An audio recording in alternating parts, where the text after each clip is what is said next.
नमस्कार दोस्तों। क्या भगवान कभी अपने भक्तों के लिए रूप बदलकर भी धरती पर आते हैं? क्या वो सच में किसी की लाज रखते हैं?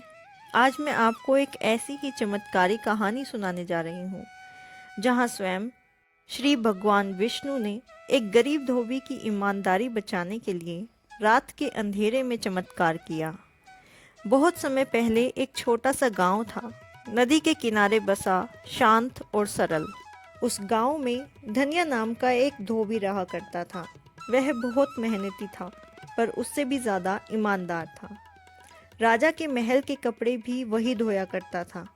राजा उससे बहुत खुश था, क्योंकि धनिया ना कभी कपड़े खोता था, ना कभी देर करता था, और हमेशा साफ सुथरे चमकते हुए कपड़े वापस करता था। एक दिन बड़ी मुसीबत हो गई। बारिश का मौसम था, आसमान में घने बादल थे। धनिया नदी किनारे महल की रानी के नाजुक रेशमी कपड़े धो रहा था। अचानक तेज हवा चली और बारिश शुरू हो गई। तेज पानी के बहाव में रानी का एक बहुत मूल्यवान वस्त्र नदी में बह गया। धनिया ने भाग भाग कर ढूंढने की कोशिश की। तट पर गया, पत्थरों के बीच देखा, झाड़ियों में देखा, पर कपड़ा कहीं नहीं मिला। धनिया घबराने लगा। उसे पता था कि यह कपड़ा बहुत महंगा है।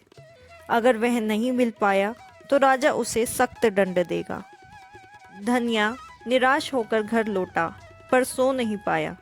बार बार वह यही सोच रहा था कि मैं बेईमान नहीं हूँ, पर यह बात राजा को कैसे समझाऊंगा।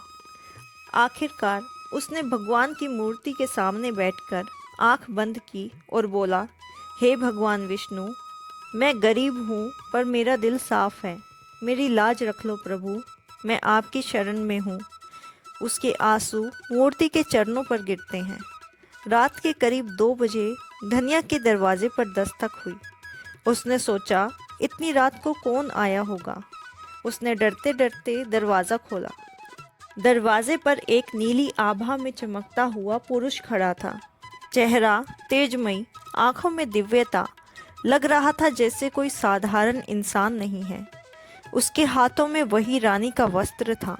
वह बोला, भाई, ये कपड़ा उड़ते उड़ते नदी के किनारे पहुंच गया था, अब मिल गया है, ले जाओ, सुबह राजा को दे देना। धनिया ने कांपते हुए पूछा, आप कौन हैं? पुरुष मुस्कुरा दिया और बिना कुछ कहे प्रकाश की लकीरें बनकर गायब हो गया। धनिया कपड़ा लेकर महल पहुंच गया। राजा बेहद खुश हुआ। फिर धनिया मंदिर गया और भगवान को धन्यवाद करने लगा। मंदिर पहुंचकर वह दंग रह गया। मूर्ति के हाथ में जो कमल रहता है, उसकी जगह आज वह रानी का वस्त्र रखा हुआ था। पुजारी ने कहा, रात को मंदिर का दरवाज़ा अपने आप खुल गया और सुबह मूर्ति के हाथ में ये कपड़ा आ गया। लगता है भगवान स्वयं कहीं गए थे। धनिया समझ गया, स्वयं श्री भगवान विष्णु रात में उसके घर आए थे, सिर्फ उसकी लाज रखने। उसकी आंखों से आंसू रुक नहीं रहे थे।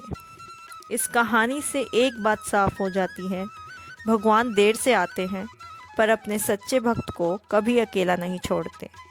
ईमानदारी और भक्ति दोनों का फल भगवान स्वयं देते हैं। यदि आपका दिल साफ है तो भगवान विष्णु आप पर कृपा ज़रूर करेंगे।